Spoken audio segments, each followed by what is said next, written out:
Last week, all the FPL talk was about whether to triple captain Erling Haaland. In only the second game week of the season, the reputations of the AI aggregators and the gentlemanly ways were on the line in a high-stakes battle of cojones. The algorithm acolytes spent all week pumping out the content, extolling the virtues of the triple captaincy. Yet, when the deadline passed, what did we see? You guessed it. Let's Talk Andy owns Haaland, saved his trip. FPL Harry owns Haaland, saved his trip. The FPL Wire lads, Kraz, Late Riser and Zofar all own Haaland, all saved the chip. And of course, the AI poster boy Big Man Bakar inevitably owns Haaland, but kept that chip in his back pocket. Only one content creator had the big dangly brass balls to walk the walk. Who? I'll tell you who. If it's the right decision, it doesn't matter that it's only game week 2. It's time to back the Norse Force. In the eternal battle between good and evil, fighting the cause of the gentlemanly ways can feel like a never-ending struggle. It can feel like whatever you do, the acolytes just keep rising, overwhelming you with their presence. Perhaps the war is one which cannot be won, but this battle gives us an early strike which offers us a little bit of hope. Hope that the game has not been lost to the unthinking horde. Hope that there is still a place in the game for honour. Hope that in the end people will realise what the gentlemen have known all along, that the only thing that can end the darkness and lead us into the light is banter. It wasn't just the algorithm acolytes that the gentlemanly ways overcame this week, but also the twisted, malevolent mind games of the wicked whisperer himself, Grinch and Metal Marc. Fearful of the impact the Norse Force could have, he unleashed a nefarious scheme, spreading discord by collaborating with Slow Sports News to spread rumours of an injury to Erling Haaland. However, the Grinch's powers are not yet at their peak, and rather than rising up the table, he was hoisted by his own petard. He registered the lowest score in the top 2/3 of the division, and he plummeted from the heights of 4th to the depths of 22nd place. After he dismissed Haaland owners as sheep in game week 1, the situation went from bad to worse after the knee of Xerxes denied his Garnacho a goal. The Grinch's initial response was to float talk of a wild card, and while you have to expect cooler heads to prevail before the deadline, it cannot be denied that going from leading all the former champs to being behind them all except Dan Gestoso Cabezas, who's only 1 point behind with a transfer in the bank, is a bad situation for the Grinch. Some would say an FPL nightmare. However, the Grinch wasn't the only gentleman to suffer a nightmarish outcome, with Metal Marc giving the triple captaincy to Phil Foden, who was then ruled out through illness. That meant it fell to Vice Captain Isak to pick up the mantle, but he failed to impact his game whatsoever, leaving Metal Marc with a wasted trip and a long 36 game weeks ahead. So dire was the situation, so distraught was Metal Marc, that he immediately announced the cancellation of his long-running podcast. The undercover weekly bullshitter reporter Jez Messing can exclusively reveal that this decision was taken to devote more time to FPL research. But whether it helps Metal Marc in the long run remains to be seen, as he faces a long fight back from 30th position. In the case of the former champs, it was a much better game week for dismal David Rudge, whose big hitters Son, Haaland and De Bruyne all came through with huge hauls. Those massive scores helped him rise 16 places in the table, leaving him within 3 points of King Ding and the 10th place Dragon, who both had solid, if unspectacular, game weeks. Both those former champs find themselves right behind Highlow Hodgson, the golfing prodigy who smashed it right down the fairway with his signing of the 10-point Smith Rowe. Perhaps the dark horse for the title this season, Highlow Hodgson has a new clarity gained from his fairway forays and will already have his eyes set on his next Tee-riffic transfer. Also starting well are 2 of the Appleby Assassins Guild, with Red Hot Rob Rob and Sirloin Sean so far leaving their guildmaster Big Steve in the shadows. That being said, the lack of Haaland in the squad left Red Hot Rob dropping 6 places despite having 17-point Palmer in his squad. Still, being an 8th is an achievement in itself, given that only 2 members of the top 10 do not possess the Norse force in their arsenal. Indeed, the only manager in the upper reaches not to own Haaland and to rise in the table was Jochen Jeeves,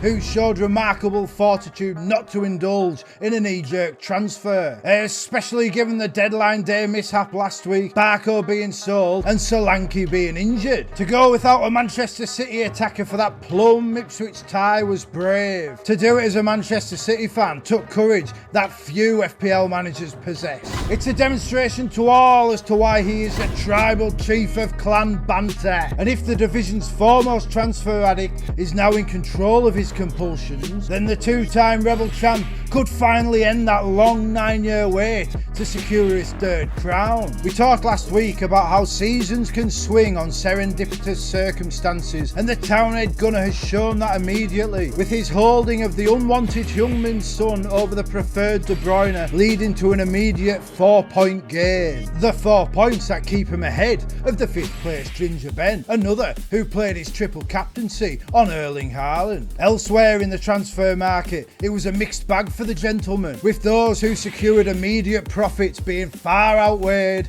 by those who did not, and who now suffer an anxious wait to see if those moves will pay off in the longer term. In total, only 3 managers secured an immediate improvement of more than a handful of points, which goes to show the risks inherent in the market manoeuvres. Indeed, the biggest danger this season will come when switching between premium players, as evidenced by last week's Starboy being comprehensively outscored by both Son and Palmer. If you nailed that transfer, you'd have 29 points. If you got it the wrong way around, you'd be left with only 8. Last season, when I attempted the name game challenge, I tried to switch between Son, Sterling, Salah and Sakar based on fixtures, only to somehow miss all the big hauls and end up with fewer points than if I'd just stuck with either of those 4 players. Yet this season, we must all chance our hand at Premium Pontoon and hope the only 22 we draw is points in the bank. That is a fear for another day though, because today is all about the glory of the successful single game week triple captaincy.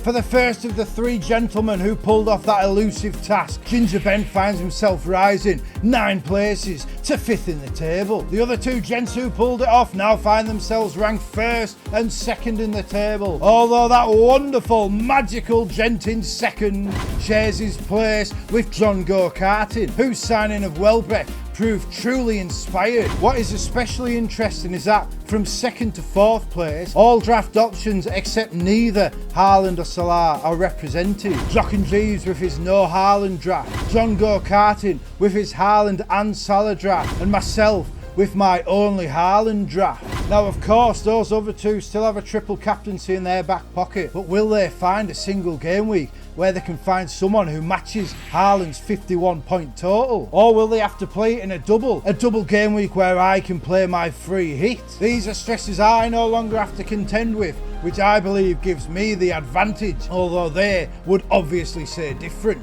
Incidentally, the last time Go-Karting, Jochen Jeeves and myself were in similar positions was 3 seasons ago, during the thrilling final instalment of the FPL Nightmare series.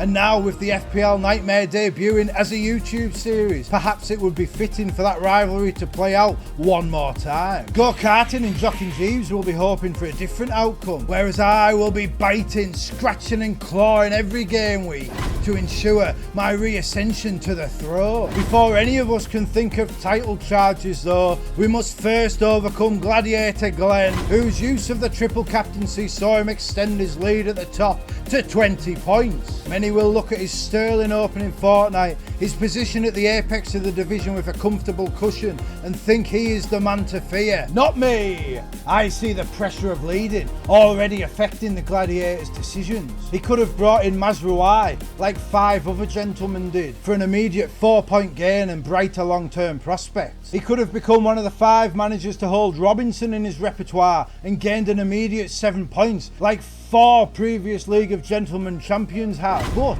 instead, He brought in a newly promoted defender ahead of the toughest game of the season. Last week we warned that the acid test of the Gladiators' credentials would be his transfers. This week he's failed that test. However, he did demonstrate championship cojones to use his triple captain, so any true final verdict of his potential remains undetermined. Of course, it is still far too early in the season to extrapolate these results and apply them to a 38 game week season, but it is ominous for the rest of the gentlemen that the big hitters are already smashing it for 6. It means that an awful lot is riding on Gameweek 3, especially with a long international break to follow, with all those hours left to ruminate over mistakes. While the wider FPL world can excuse away a little mishap, contenders in the world's greatest mini-league know that any error could be critical, as demonstrated so effectively by their Grinch's 18th place fall. Now ahead of Gameweek 3, let me just say, may all your transfers be successes, may all your arrows be green, and may the FPL gods be in your favour. Smash that subscribe button for a little bit of luck, and we will see you next time. FPL Nightmare, got me pulling out my hair. I'm the greatest football manager to ever grace the old armchair. But the FPL gods hate me, and no one seems to care that my points are only average, and my ranking is not fair.